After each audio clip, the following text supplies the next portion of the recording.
Welcome to Fearless with Jason Whitlock. I am Jason Whitlock, your host.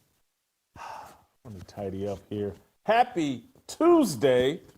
Happy the day after Memorial Day. I hope you celebrated the men who have sacrificed for us.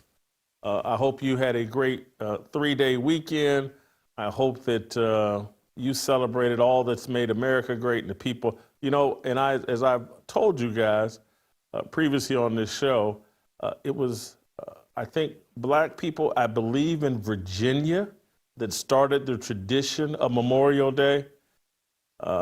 This was after the Civil War and the celebration of Union soldiers that made the ultimate sacrifice for our freedom. This started in the 1860s by black Americans. It's another reason why, as I've explained to you all, we don't need Juneteenth. We need to understand our actual history. I'm going to be on a tangent today. Let me not go off in that tangent today.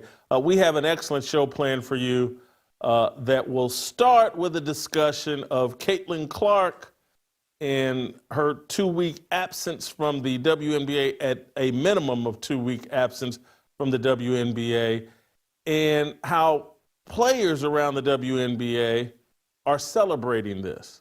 And they're quietly celebrating, but I'm going to explain to you why.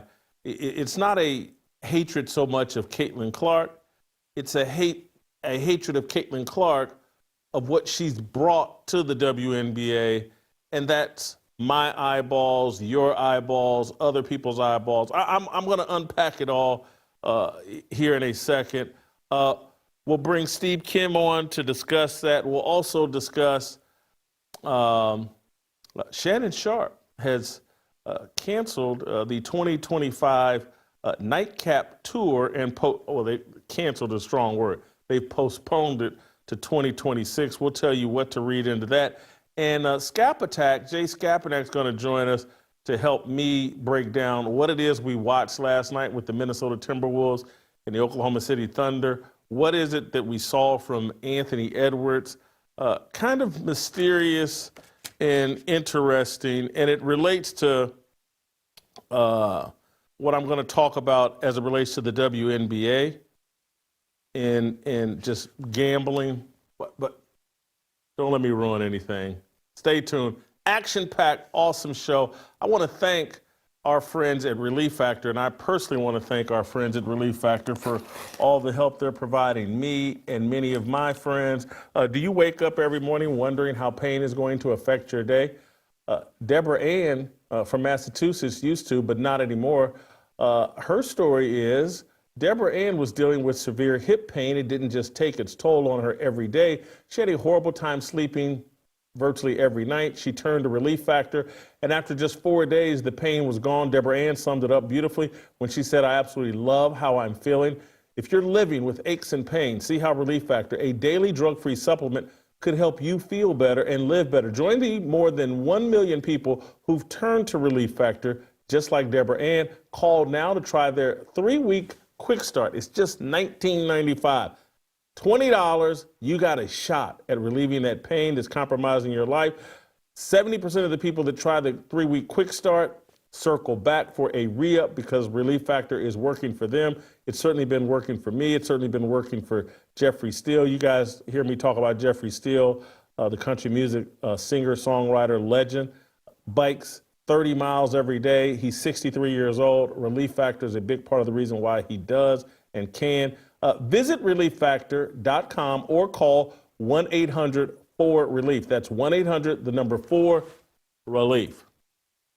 Okay, let me get into all the ramifications, implications, complications, consequences of Caitlin Clark disappearing from the WNBA for 2 weeks. She's got a quadriceps strain, partial tear, I believe, and she's going to be gone for 2 weeks. And this 2-week absence is going to be interesting because a lot of eyeballs are going to disappear from the WNBA, and I think a lot of the WNBA players are going to be happy. They got whatever's left of the spotlight all to themselves.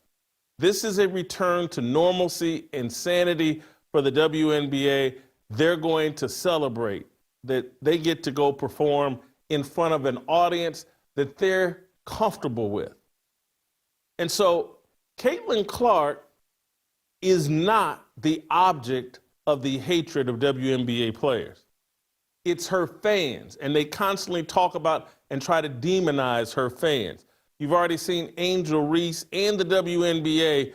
Oh, Indiana Fever fans, they made noises that were racially insensitive. And the WNBA launched an investigation into noises. Noises that the Chicago Sky coaches, players did not hear, had to be informed of by someone on social media afterwards, and the WNBA launched an investigation. This is insanity. But the WNBA is an insane league. And the WNBA hates me, you, and anybody else with a Christian worldview or a traditional worldview or a American patriotic worldview. They could handle Caitlin Clark. They would even tolerate her being the most exciting player in the WNBA, maybe even the most valuable player in the WNBA, if she brought a different fan base with her. There is no Cait hate. There's Cait fan hate. And they have a fatigue with Caitlin Clark's fan base. And I'll tell you why. And it's very understandable. I want to play you this clip. This is Friday, May 23rd. This is 2 days before the celebration of St. George Floyd, the angel who flew off to heaven on May 25th. So on May 23rd, 2 days before the 5-year anniversary of St. George Floyd flying off into heaven and the afterlife, 2 days before that celebration, Nafisa Collier, someone who's arguably one of the 2 or 3 best players in the WNBA, someone a week, 2 weeks into the season is probably the leading candidate for WNBA MVP. She is married. She is, for a 6'2" woman, relatively attractive. She is someone who presents herself in a nice, classy way. But she is, in my view, if you listened to the show last week, she's one of the ninjas I've been talking about. Because again, we just think of ninjas as the people that are just terribly out of control, bad behavior everywhere, not polite, unattractive, overweight, all of that. No. It's the ninja enablers, the creator of ninjas, who are the real threat. So here's Nafisa Collier. The Minnesota Lynx are about to play a home game 2 days before the anniversary of St. George Floyd dying over a fentanyl overdose while face down with Derek Chauvin's knee on his back and neck. She is celebrating and honoring St. George Floyd. 9 times arrested, armed robbery, using a gun on a pregnant woman, high on fentanyl, passing counterfeit $20 bills. The year before the death of St. George Floyd, he nearly died of a drug overdose while being arrested by police just a year before in Minneapolis. But as we all know, on May 25th, 2020, St. George Floyd went off to heaven. And now is just a martyr and a symbol of Black American excellence. No one Black has ever died in a more spectacular, courageous fashion than St. George Floyd, when he couldn't breathe because he had swallowed enough fentanyl to kill Secretariat and Seabiscuit. But here's Nafisa Collier celebrating St. George Floyd on this past Friday, going into Memorial Day weekend. Just think of all the people that have passed away in Minneapolis on May 25th, But the person to honor and call for a moment of silence and to be recognized is the great St. George Floyd, who died in the most heroic and courageous fashion, fighting for the right to pass counterfeit $20 bills and to swallow as much fentanyl as Secretariat and Seabiscuit. Anyway, play Nafisa Collier celebrating St. George Floyd. Thank you guys for taking a minute to honor the life of George Floyd. George was a father, a brother, and a son. And his life, like every life, held meaning. His death exposed the holes that are still in our justice and criminal institutions today. And his 5-year anniversary reminds us that we must continue the fight against criminal, racial, and social injustices.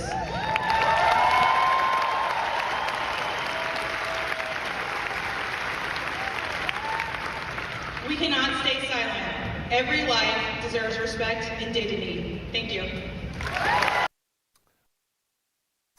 Every life except for that child in the womb. That life does not deserve respect and dignity.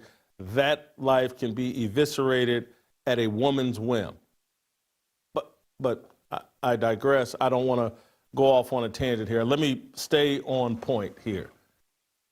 The problem the WNBA has with Caitlin Clark and why they're going to celebrate this 2-week absence and they're going to try to prove that the WNBA is more than Caitlin Clark is because Caitlin Clark has invited a group of fans that don't think what Nafisa Collier just did there is normal. They don't think it's appropriate. They think it's insane. And the WNBA players, because Caitlin Clark has brought fans like me, fans like you, to the table is that they are now on social media, and when they do this kind of insanity, like Nafisa Collier just did, now on social media, because we follow the WNBA now, either passionately or passively, Nafisa Collier hears from people like me over social media that say, what in the hell are you doing celebrating St. George Floyd? What are you talking about? You're celebrating his death because his death exposed X, Y, and Z. You're treating George Floyd and honoring him like he's Jesus, like his blood offers us salvation and grace.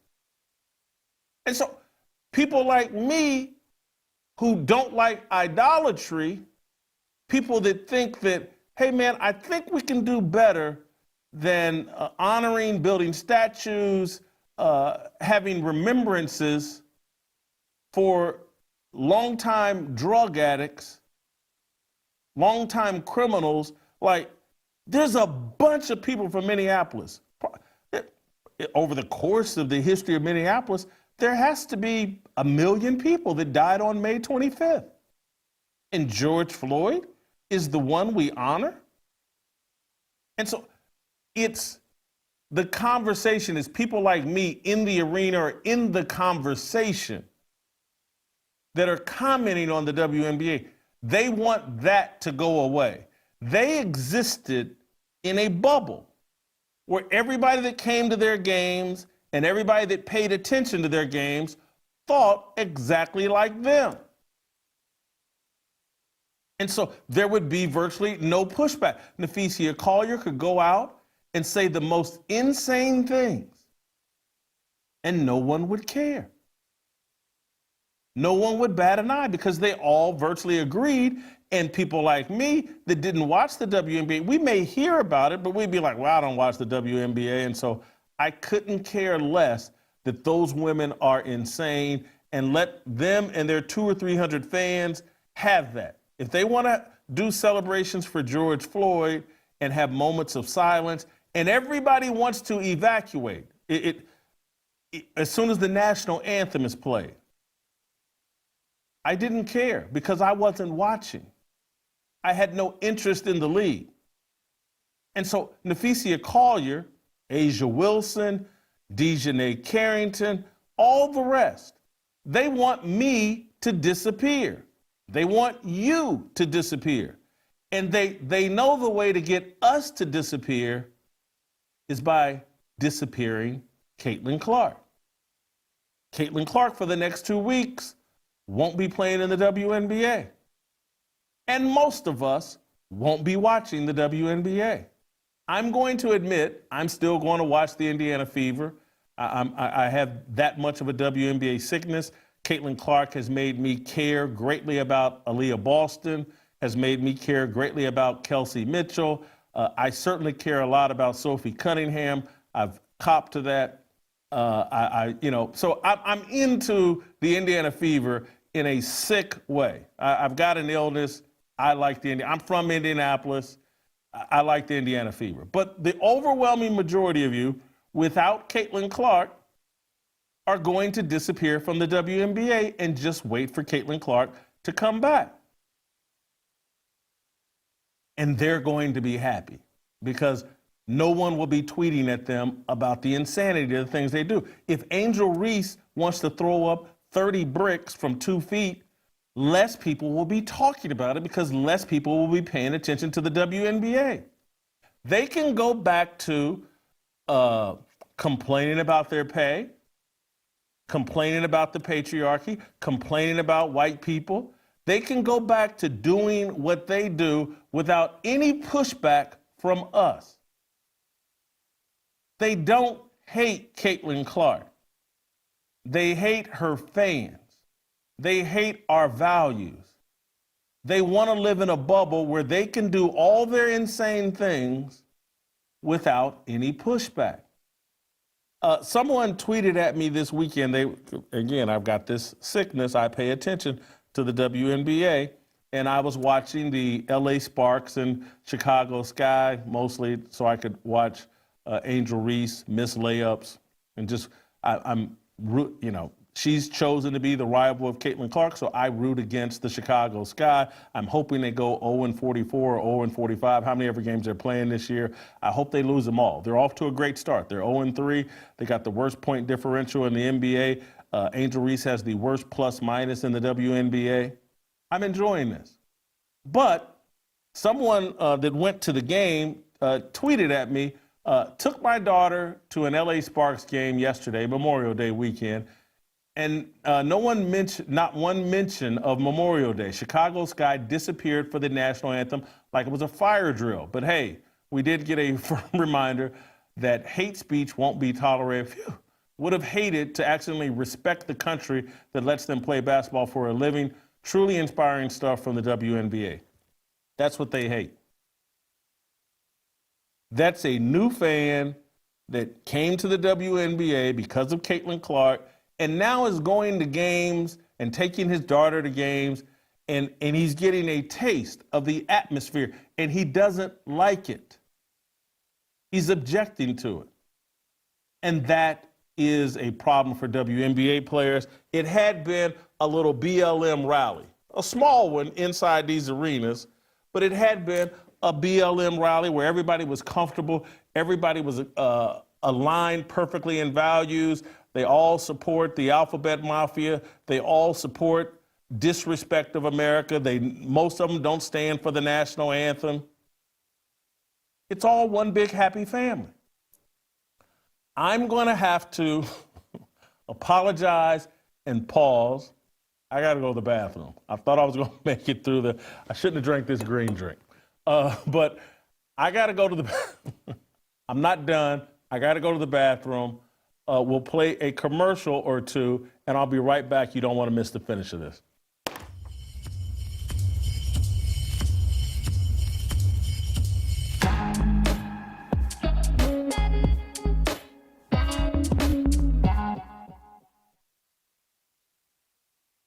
Jamel Hill's basically arguing that being angry is being an unapologetically black woman.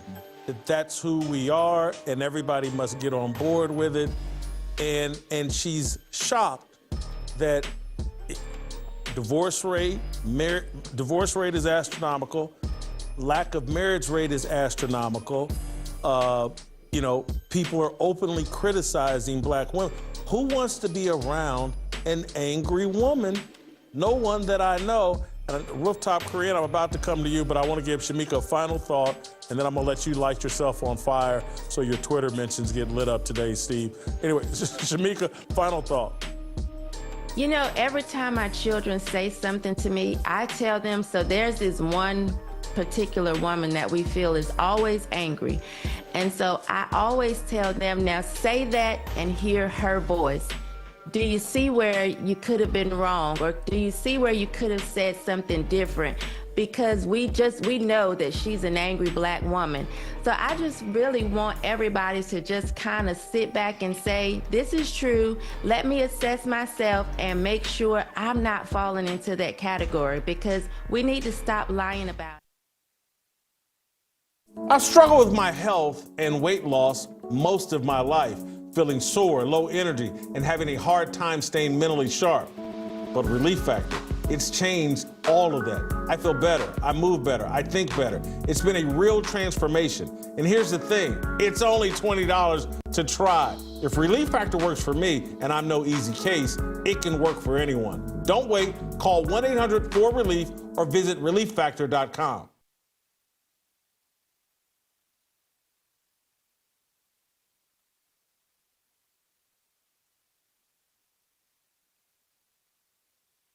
Stand, fight, build. Stand, fight, build. You got it. Stand, fight, build. A man who won't stand for God will absolutely fall for anything. But a man who stands, he shifts generations. A man who won't fight will drown in his own lies. But a man who fights lays the foundation for revival to take place. And if there ever was a time in America where we need revival to take place, this is the time. But it's going to take some men who are not cowards and who are not running with a yellow streak down their back. It's going to take some men who will stand, and it's going to take some men who will fight. A man who won't build will leave dust. But a man who builds leaves monuments that hell cannot destroy.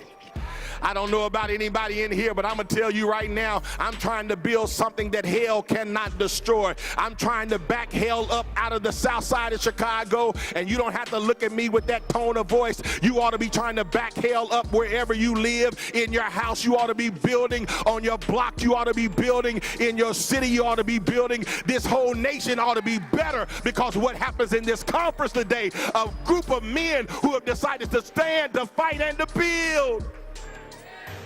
Stand as a fighter, fight like a builder, and build like a warrior. The hour is now.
welcome back.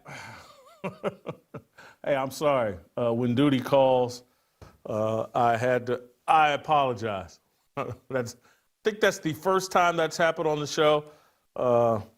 Anyway, or maybe it's the second time, but never that long. Anyway, I want to go back to my point as it relates to the hatred of Caitlin Clark fans, the hatred of you, me, and those of us with traditional values, whether they're biblical or patriotic or whatever. This league hates us. And the players hate us. We have disturbed their little safe space, their little area. And again, if you've ever seen any of these college kids, hey, this is a safe space for us where we're not bothered by your values. We don't have to tolerate your values. We've created this little bubble, this little paradise, this little utopia where everybody thinks like us. Everybody thinks that George Floyd is a hero. Everybody thinks that America is systemically racist. Everybody thinks that the white man is evil. Everybody thinks the patriarchy must be destroyed. And Caitlin Clark shows up, and that's problematic enough. But what's the real problem is the fans that she's brought with them who don't agree with all the groupthink of the WNBA. And so this is, and I don't want to go too far with this, but I do want to make this point. There's an alliance among Black female feminists and their supporters. Their alliance is with the LGBTQ, the transgender groups, the gay marriage people, they have an alliance. And Black people, Black feminists, are real comfortable with this alliance. And the alliance they want no parts of. And I'm just, it's going to be hard for you to initially connect the dots of where I'm going. But these are dots worth connecting. Then there are those of us like me that want an alliance based on biblical values. And we don't care what color the people are that share our values. And so if we look out and say, like, hey man, there's a group of white evangelical men who share my belief in the patriarchy, who share my belief in male leadership, who share my belief in law and order, who share my belief in merit, I'm going to align with them.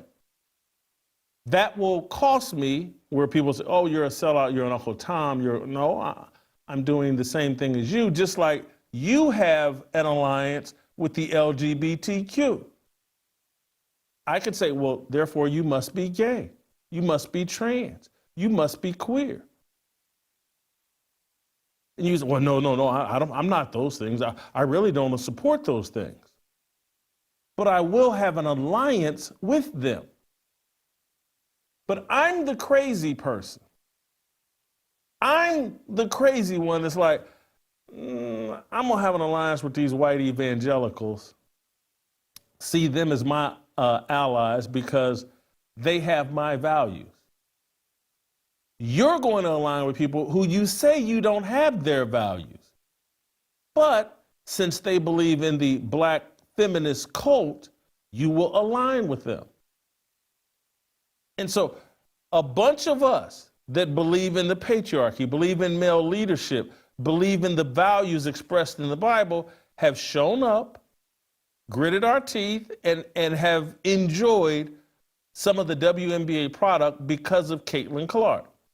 We've been upset. Caitlin Clark bent the knee and, tried to pretend like she's going to get all into the Black woman worship and all that. It upset us, but we find so much enjoyment in Caitlin Clark, we've gritted our teeth and stayed with the process and hope that Caitlin Clark doesn't further sell us out. But the WNBA is a political tool to destroy the patriarchy, to promote LGBTQIA plus silent P agendas. And they don't want Kathy Engelbert, the commissioner of the WNBA, they don't want the NBA in pursuit of economic viability, in pursuit of financial profit. They don't want the WNBA in any way changing the culture and environment inside the arenas or anywhere that show any respect for our values. So Caitlin Clark must be destroyed.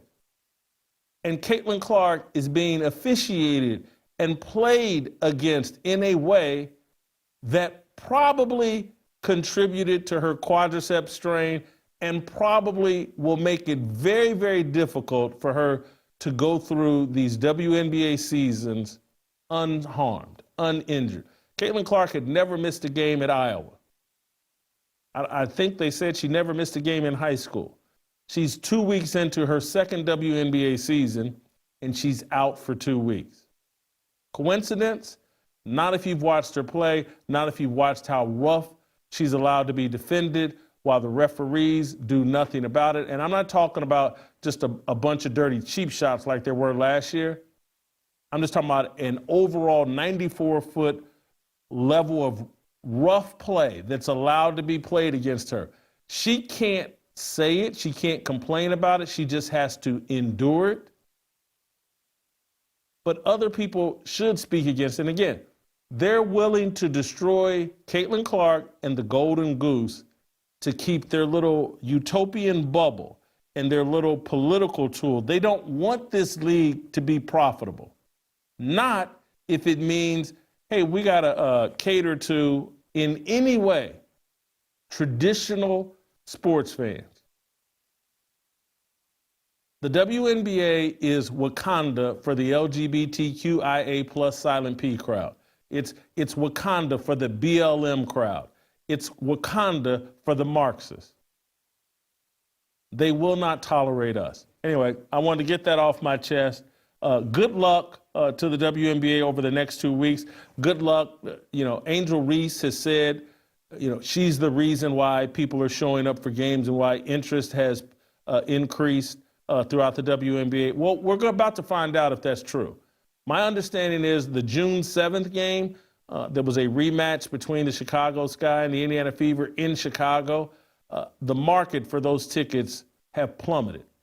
I guess people weren't actually coming to see Angel Reese. They were coming to see Caitlin Clark. And now that she won't be there, the ticket sales have dipped tremendously. And the demand for the tickets and the pricing of the tickets has dipped tremendously. We'll see how many actually show up in Chicago. We'll see, I think in Indiana people will still show up, but the road games without Caitlin Clark won't be the same. All right, Steve Kim is just around the corner. We'll bring him into this conversation.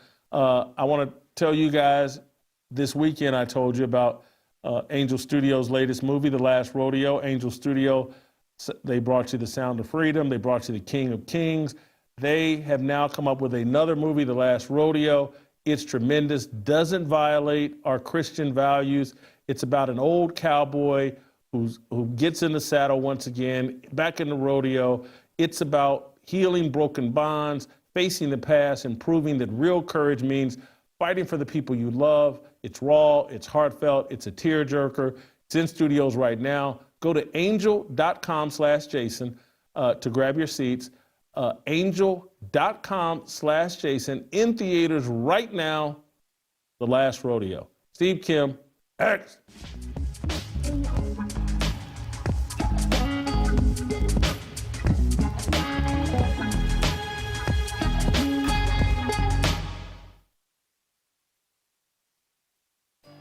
It's like, hey, there's a plot to undermine the spirit and the emotion of the Indiana Fever. And they've done it with this whole racial argument, this whole Angel Reese deal, and the way the media, and the way they're demonizing Indiana Fever fans. And I saw a team that after one game had an emotional letdown because it's like, look at this headache. we've put this great team together. We're playing with joy. We win a game by 35 points. And the whole conversation afterwards is about Indiana Fever fans are racist, and Caitlin Clark fans are racist, and Angel Reese is a victim. And it felt like to me, watching them last night, they were like, man, we're just one game in. There's 43 more to go. We'll be at this for 3 or 4 months, and it's always going to be this level of controversy and negative story around us. Yeah, 모두 다 빨리 박수 쳐 기다리지 말고 서둘러 Reason that I'm back is to feed you raps I see that you are 배불러 So fly All right, welcome back. Steve Kim, the WNBA is about to be Caitlin Clarkless for 2 weeks, if not longer. I think the WNBA players are going to enjoy it, but I also think they're going to actually get humbled by it because they're about to figure out who the draw is, and that question will be answered unequivocally that Caitlin Clark is the reason interest has been up. Anyway, your thoughts on the absence of Caitlin Clark? First of all, good start of the week to you, Jason, and again, belated happy Memorial. Not happy, but a respect to all the people that made the greatest sacrifice for our fine country. You know, yesterday I tweeted out, Jason, and people thought I was being in jest, saying that the WNBA needs to shut down for a couple of weeks. And this is after seeing your tweet where you said, geez, this is awful, about Miss Clark's injury. I thought about it. And now I'm going to give a real serious take on this whole issue. Jason, they don't need to shut down for 2 weeks. They need to shut down for about a month. We can't rush her back. Can't take any chances. We can't have this nagging injury be the whole thing. So not just 2 weeks. We got to let her rest, heal, recover properly to make sure that this is just a small hiccup in the road. So again, not 2 weeks, 4 weeks to make sure that the logo and the league is okay. Because at this point, everybody is hurt. But Jason, to what you said, what's going to go on with the players and some of the fans and the supporters of the WNBA that are more or less anti-Clark and her fans? They're going to be like the same people that hate gentrification and speak about it. They don't want them here. But then when white flight happens, they complain about that. It's a no-win situation for people like you, Jason, because number one, you're watching for the wrong reasons. Like they admit it. You're just here for Clark for 98%. So then a lot of those people who don't have the discipline or the self-torture that you do, who are not going to watch, they will then be blamed for doing exactly what they were accused of being, just Caitlin Clark fans. And I think those fans need to be honest. It's okay just to like one player in that league. Well, Steve, I'm not sure if they have a choice but to like one player because the rest of the players are so unlikable. Yeah. That again, Nafisia Collier is standing up honoring George Floyd. Who can relate to that other than a small subset of people? George Floyd, and they're upset. They won't stand for the national anthem. We're headed into Memorial Day weekend on Friday, on Sunday. They're not standing for, they're evacuating the court as soon as the national anthem comes on. They're unlikable. Hold on, Jason. Wait, what? Yeah. Oh, yeah, Jason, that was 2020. They wanted their virtue signaling back. I mean, look, there probably was a time in our country not too long ago, you called it the summer of George Floyd, but let's say from the late May of 2020, I would say all the way to about the middle of 22, 23, something like this may have still been uncomfortable, but a lot of people would have gone along with the charade of pretending to care or be sympathetic towards George Floyd. At this point, everyone's just really ready to move on. And I saw a couple of reaction videos. The crowd for that particular game, especially the folks that are white, they're like, oh, geez, all right, guys, don't boo. Don't boo. Don't get on social media. Let's not lose our jobs still. We're still not completely safe. That had to be completely uncomfortable. And my message to these players is, guys, don't just read the room, read the country. All of those people have been deemed, everybody over social media that doesn't support George Floyd weekend or Juneteenth or whatever it is, whatever the latest cause celeb is for the BLM crowd, those people are all racist. And we're all on the right side of history. This is what they're arguing, Nafisia Collier. And again, Collier is one of the best, most classy they have to offer. I mean, the rest of the WNBA, did you see the video? And I'm sorry, guys, let me know when you can grab this. Grab the video of Brittany Griner during getting interviewed by a sideline reporter and walking away to yell at a referee and I mean, is acting like a mix between Karl Malone and Greg Rasheed Popovich. Rasheed Wallace and Greg Popovich. Have you seen this video? Yeah, well, in defense of Miss Griner, I thought that was far more entertaining than any in-game interview Pop has ever given. So I'm not going to be that hard on her. I thought it was actually pretty authentic, and she was being unapologetically her, okay? But the issue that I have with the WNBA is this. We are allowed not to like you. In fact, as the American public, we're allowed to not like you for any reason. In fact, we're allowed to not support you for any reason or to support if we choose. This is a guilt trip, and I would hope that people have enough guts to actually act upon their own feelings. Jason, if they're like you and they want to watch the rest of the games, or at least of one team, that is certainly your prerogative. However, I would say for the small majority of 99.8% of the rest of America, I think they're going to pass. I do think they're going to, well, this They're going to pass. This will be interesting.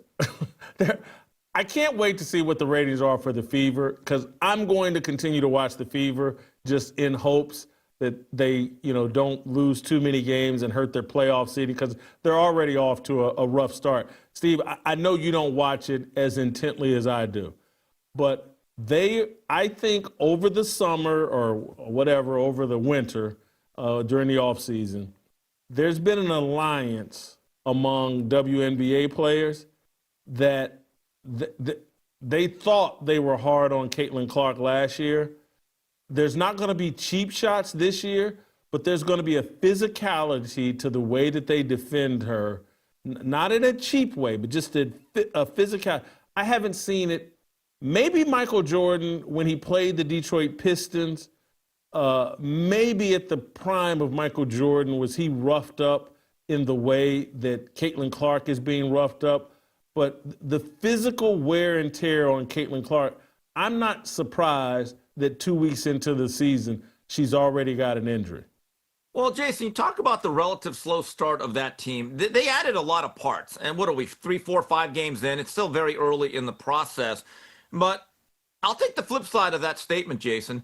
That's the highest compliment you can give Caitlin Clark. And if the players are going to play within the rules, I think that's fair game. And Confucius says all the time, the standards you set for somebody is what you really think. So by that standard, this league and its players know how good Caitlin Clark is. And the true test of greatness for her is, can she find a way to adapt? That's probably going to be the most interesting part of this journey here in season number 2. Steve, here's the Brittany Griner clip, I believe, with the sideline interview. Let's play it. I think it's shot number 6. By Autumn Johnson. BG, right now you have 10 points, 5 rebounds. We see the Atlanta Dream as being very... Right now she's talking to the refs about holding.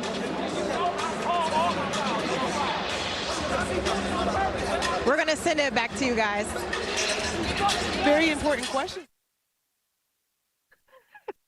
Steve, I'm just, no one wants to see that. What? And look, No one wants to see that, and I'm gonna be hypocritical or double standard.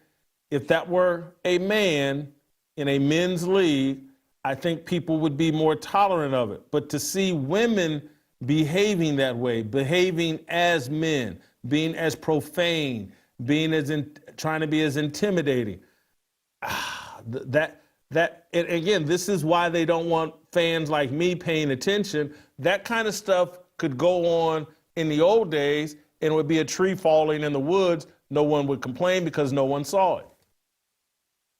So you're not a fan of her being authentically Britney? Okay, I get it. I look, at least I will say this as someone who's not an avid fan, to say the least, of the W. At least they give a damn. Honestly, I will admit this. There's a certain passion and emotion that exists. And what are we, 3 games in? Do you think any NBA player even cares about any of these games before, let's say, March? Be honest, Jason. Do any of these NBA players currently have any type of anger or emotion towards anything related to the games in this current culture and landscape of the NBA?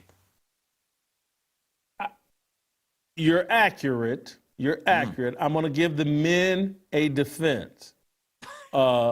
They play 82 games. The women play, I think, 44 now. And so each game has more value. If they shrunk the NBA season, you'd have more people caring. Steve, I'm going to play you one more Brittany Griner clip. This is her from the game against the Indiana Fever. The Atlanta Dream played the Fever back-to-back.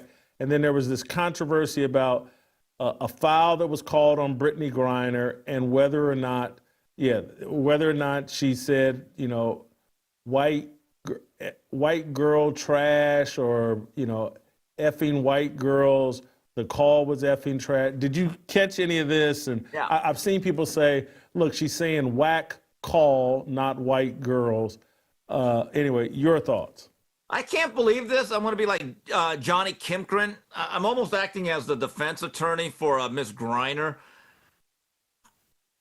Regardless of what she said, Jason, don't athletes in the heat of battle say a lot of things?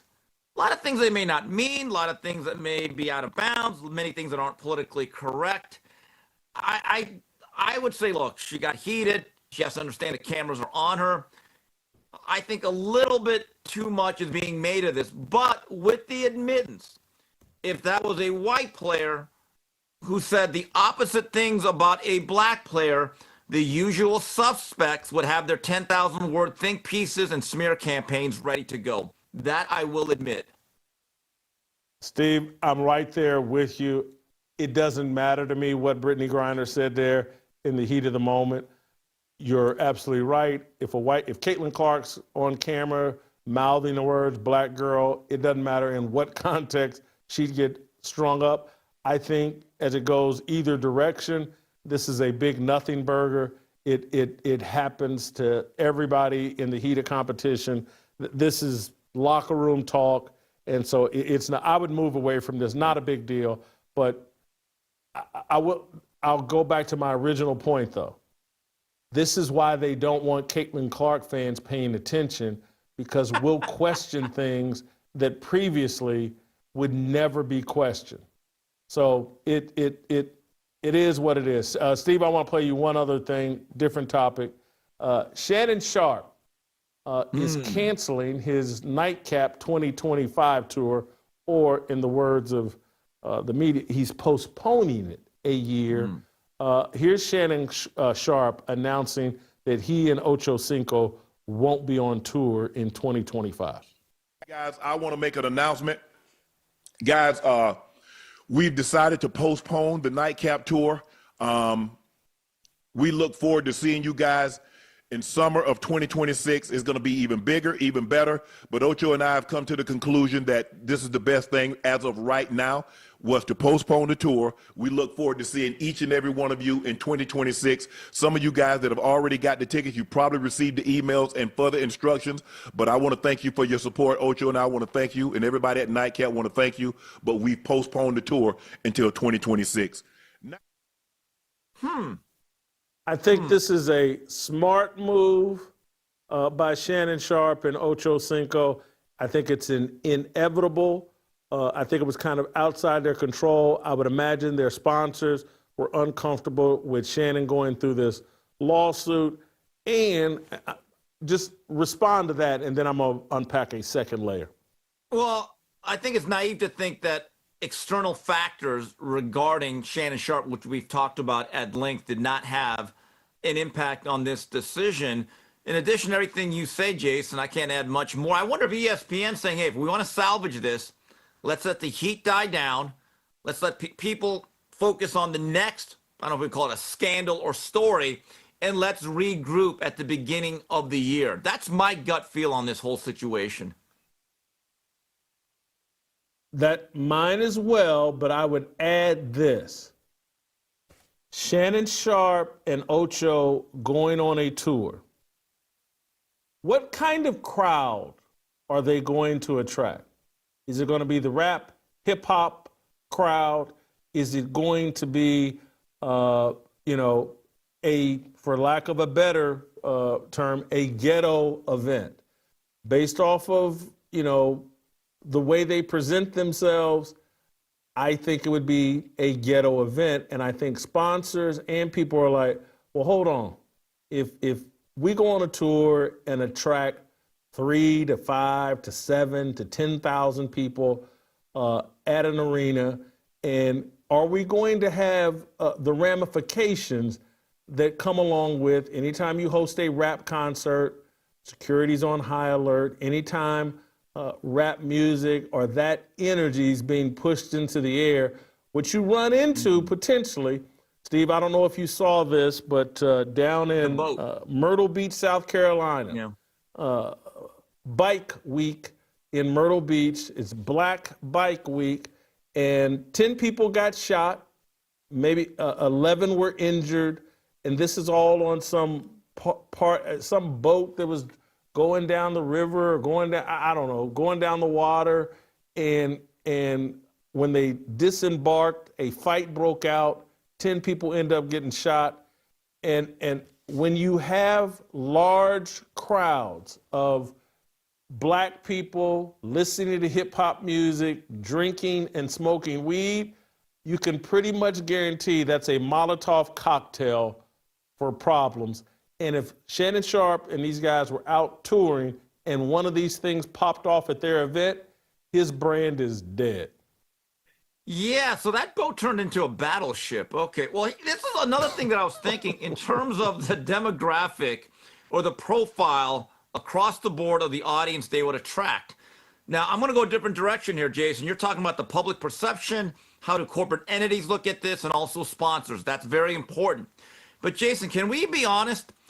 The large majority of people that purchase tickets to these events probably have no lesser of an opinion of Shannon Sharpe based on anything that has happened the past 3-4 weeks. In fact, it may heighten their loyalty towards him. Maybe they just don't care. Maybe they just like the fact, and this is perfectly fine, I like the fact that Ocho and Uncle Shay Shay give me 2, 3, 4, 10 hours of entertainment a week. I don't care about their personal life.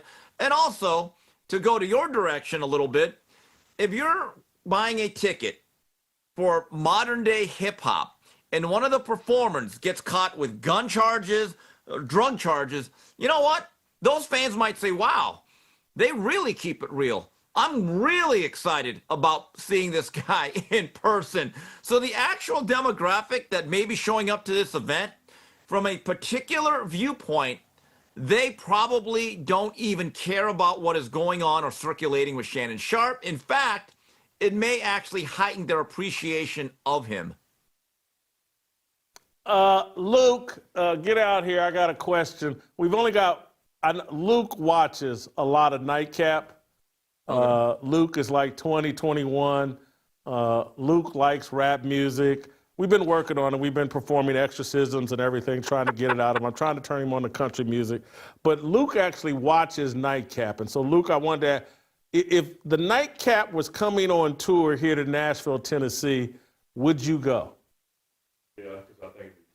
Yeah, so Luke says yes, he would go because he thinks it would be funny. Would you think you would be safe? No, he does not think he would be safe anyway. So, huh? I would only go for Ocho. Oh, he would only go for Ocho, not Shannon. All right, that's interesting. So we've heard from the young peanut gallery.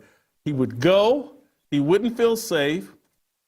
He probably get some kind of bulletproof vest. Yeah, Luke is a white guy. Yes. All right, here's what you got to do, Luke. Luke, I care about you, even though I don't know you, never met you, but you're part of the Fearless team. I'm going to help you out here. For your own safety and protection and enjoyment, here's what you got to do.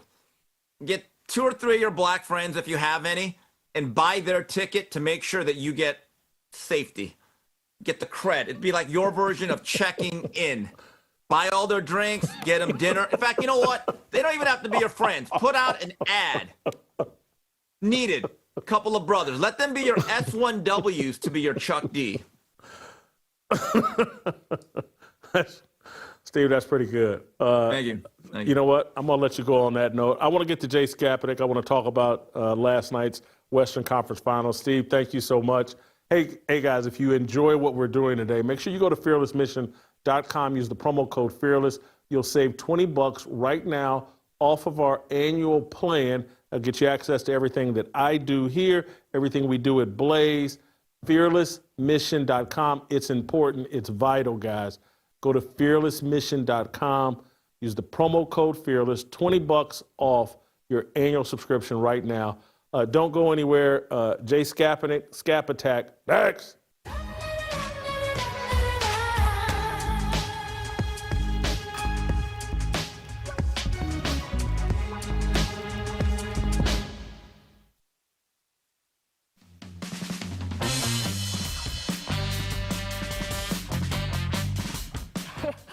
Hey, what up, y'all? It's Shannon Sharpe, a.k.a. Uncle or Auntie Day Day, America's #1 bronze sexual. Kwame Brown think he won't just smoke? Tell him, Skip Bayless. Skip Bayless. Oh, whoa, Skip. He don't want these problems. No, sir. Dylan Brooks, John Morant, Brett Favre, these don't want it with Day. It's like my granny told me. I got a basketball Jones, and his name is Bill Russell. Yeah, Skip. My granny had a thing for Bill Russell. You think I love LeBron? I ain't got nothing on how my granny felt about Bill Russell. Broke her heart when Bill kept marrying them pink toes. Yeah, Uncle Zay got a hankering for pink toes, too. I hope Ron don't find out. What the Skip? I'm going to get kicked out of the Nation of Islam. You got to give up pig skin and pink toes to join the nation. Bronze sexuals, I am the throat goat.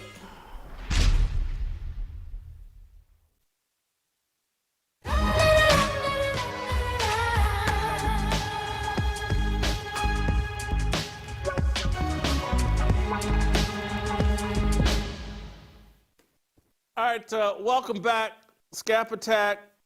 What is it that I watched last night? 128-126, OKC over Minnesota. OKC now up 3-1, but Anthony Edwards, MIA in the first half of that game, only took 2 shots, took 13 for the game. His effort on a lot of it just looked detached. Julius Randle also detached, ineffective. You know, if I didn't know any better, I was like, hey, is someone trying to manipulate the outcome of this game through Anthony Edwards and Julius Randle? That was weird last night. You watch more NBA than I do. How would you describe it? Yeah, look, Anthony Edwards, Jason, first of all, thanks for having me on as usual. But look, Anthony Edwards is the big story, the preeminent story arc here. The day after that, basically, look, when you're a superstar who is being touted as potentially the face of the NBA, scores only 16 points on 5 of 13 shooting in a 2-point loss at home with your season on the line. I understand why that is the overriding story. And look, I'm a guy, Jason, full candor, that I've been critical of Ant-Man in the past. I think he has had bad moments, particularly Game 7 against the Nuggets, which was a win for Minnesota, but he got absolutely bailed out and carried there. He had some very puzzling games against the Lakers in the first round, which his team got his back on. But in this game in particular, and in this series in particular, I think, honestly, the big story, the real story, is just how good the Oklahoma City Thunder are. I just don't understand why the mainstream media isn't giving these guys their credit or their due. I said in September, Jason, that this would be a historical season for the Oklahoma City Thunder, a historical defense, and a championship run to start a dynasty. I don't know why everyone's so confused and puzzled by this. This is just what the Thunder do to people, even the great Anthony Edwards. While it looked bad in the first half and really for the whole game, he was, I hate to use a LeBron James defense mechanism, but he was making the right basketball play throughout most of the game. The Thunder were dictating it to get it out of his hand. He was making the right plays. And look, they scored 126 points, Jason. They shot 51% as a team from the field and 43% from the three-point line. That was a game that was highly winnable, but the Timberwolves ultimately, their turnovers was their ultimate undoing, not Anthony Edwards. Oh, Skap, you said something halfway interesting and something halfway annoying. You've gone full-blown Steve Kim here. But you're telling me 2 shots in the first half was because of the way OKC defended him? That's what I'm saying, Jay. Okay, look, perhaps in the first half, yes. In the first half, I think not only was it the lack of shot attempts, but just the lack of aggression and tenacity in getting to the basket and attacking. So yes, I think, and you know what? And this is a point where we can criticize Edwards. I think that was the game plan dictated to him from the coaching staff. They're going to send doubles at you throughout the entirety of this game, move the ball out of doubles immediately, get it to the open guys. I think maybe in the first half he was in pout mode, and he was essentially zapped his aggression in that first half. In the second half, though, he was attacking more, he was going to the rim more, and he was sucking in 2 and 3 defenders, getting it out, moving it. And look, like I said, the Timberwolves were right there. This was a one-possession game down the stretch. It just ultimately, and if you want to blame Edwards for, he also had 5 turnovers. He and Julius Randle led co-leads on the Minnesota Timberwolves last night with 10 total turnovers, en route to a team of 21 turnovers for that Thunder. And that really ultimately is what keys the Thunder to some degree. And it's easier said than done to limit the turnovers against them. They are, as I said, a historical unit, specifically on defense. Jason, this is a team that easily could have had 4 All-NBA defensive players of the 10 selected. They only ultimately got 2, but this is one of the best defensive teams of this century. Probably the best defensive team of this century is this Thunder team. Skap, I'm glad we're having this conversation because you are elevating my thinking, and now I'm rethinking what I watched last night, and I'm starting to see that, and I'm saying this in all seriousness, that Minnesota went into it with, hey, man, we can score points. And it doesn't have to come from Edwards and Randle. Any of these guys we put out here can score. And so they adopted a strategy that probably did frustrate Anthony Edwards and took away his aggression and energy, I think, on both ends of the court. I think some of his defensive effort and all that was lackluster and lackadaisical. You take the offense out of a guy's hands, it's not as much fun. Now he becomes passive. And you're right, they ended, to some degree, Chris Hand is accurate. Wait, we scored 126 points. You know, what all we needed to do was play better defense, and, you know, we could have won that game. So I get, yeah, you've removed the conspiracy theory out of my head. It'll be interesting. How do you think they'll play? What will be the strategy in Game 5? The strategy in Game 5 is for Minnesota to get blown to pieces, in my estimation. I said going into this series, Thunder in 5. I thought that they would lose game 3 when it shifted back to Minnesota. I must admit I did not have a 42-point loss for the Thunder on my bingo card, but not surprising that the Timberwolves won that one. And then I never wavered though in the aftermath of that blowout by Minnesota in game 3. I stuck to my guns on that Thunder in 5. Oh, you went full Shannon Sharpe. You went full Shannon Sharpe. Lakers in 5, whatever the little rhymes is, and Lakers in 5. You went Skap went Shannon Sharpe there, huh? The Thunder, Jason, look, I hate to toot my own horn, but I've been saying since September this team was going to be unbeatable. The only surprise I've seen this entire postseason, Jason, to this point, is that somehow the Denver Nuggets, who to me are the worst. Yes, Nikola Jokic is the best player in the world by far, and that's why I think ultimately they got it 7. But the Nuggets, to me, are going to be ultimately the worst team this Thunder team sees in their entire run to the NBA championship. And they're the team that took them 7. That's just the wizardry and the magic of Nikola Jokic. So really the only surprise I had this whole postseason was that they got pushed to a 7th game by anybody. I thought it would be a cakewalk for the Thunder the whole way. So really, yeah, this isn't surprising me. And whatever team comes out of the East, it is not going to be a good series, unfortunately. I don't think for the NBA league offices, it's going to be a pretty lackluster and not a very compelling final series, in my opinion. Skap, thank you. Great job as always. And thank you guys for joining and watching us. In 10 minutes from right now, I'll be on the Harmony channel with Virgil and Shamika. We're going to delve into Ryan Clark and some of his additional comments about RG3 that were released over this long weekend. Ryan Clark has doubled down on his justification while offering somewhat of an apology. He got all off into a conversation about marrying outside your race. So I want to have a discussion about marrying outside your race versus marrying outside your mentality. I think that is at the root of the marital decline across all demographics in America, but particularly the marital decline between black men and black women. Marrying outside your mentality versus marrying outside your race. We'll talk about Ryan Clark and RG3 on the Harmony channel in 10 minutes from right now. We'll play tomorrow. We'll see you tomorrow.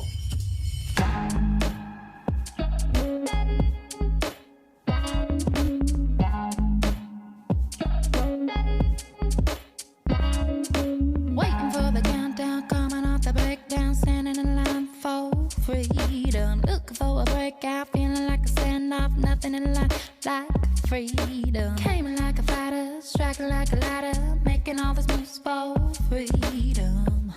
I want freedom. No negotiation, my sister, no relation. We all just wanna have freedom. Sitting on the corner, never been alone. I'm breaking my back for freedom. Blessed, we are living, get back. We are receiving, all deceiving. We all wanna be free. We want freedom. I wanna be, I wanna be, I wanna be,